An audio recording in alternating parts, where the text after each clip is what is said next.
बुद्ध के शिष्य बोधिधर्मन बौद्ध धर्म का प्रचार किया करते थे। ऐसे ही एक बार वे चीन की तरफ पहुंचे और वहां के लोगों को एक नई शिक्षा दी। लोग उनसे बड़े प्रभावित हुए और अब चीन में उनकी प्रसिद्धि बढ़ने लगी।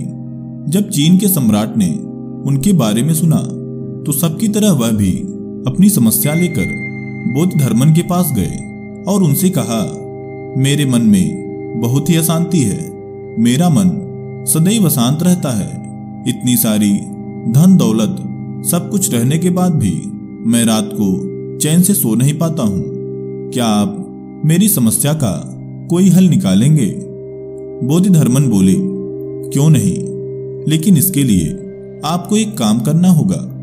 जब मैं यहाँ अकेला रहूं, अर्थात एकदम अंधेरे में ही आपको अकेले ही मेरे पास आना है, और वह भी अपने अशांत मन के साथ, क्योंकि जब आपका अशांत मन आपके साथ होगा तभी मैं उसे शांत कर पाऊंगा। यह बात याद रखना कि अशांत मन के साथ ही आना है। सम्राट हैरान रह गया, वह घबरा गया। उसने सोचा, यह तो कोई पागल लग रहा है। सम्राट घर गया।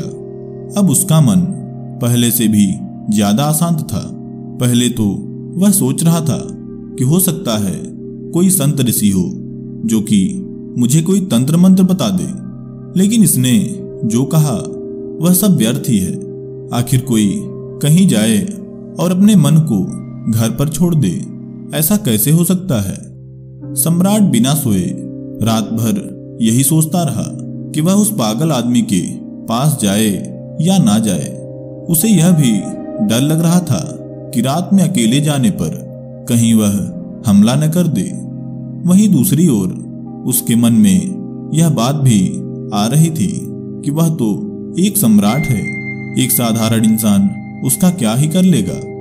सम्राट सारी रात यही सब बातें सोचता रहा और जैसे ही सुबह हुई तो अंधेरे में ही तैयार हो गया बोधिधर्मन के पास जाने के लिए। इसका कारण था कि कहीं ना कहीं वह उनसे प्रभावित जरूर था। वह जब अंधेरे में उनके पास पहुंचा तो उन्हें डंडा लिए बैठा देखा। सम्राट को देखते ही बोधिधर्मन बोले, तो आ गए तुम।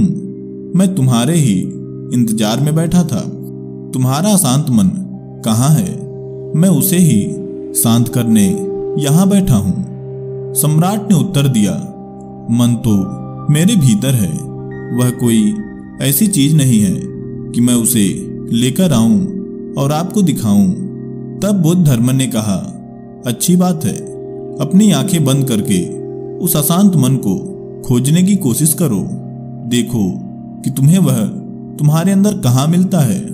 जैसे ही वह तुम्हें दिखे उसे पकड़कर अपनी आंखें खोलो और मुझे बताओ।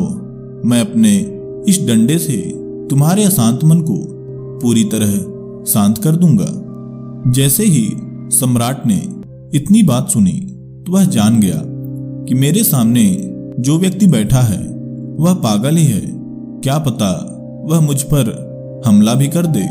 फिर भी भयभीत होते हुए भी सम्राट ने अपनी आंखें बंद की।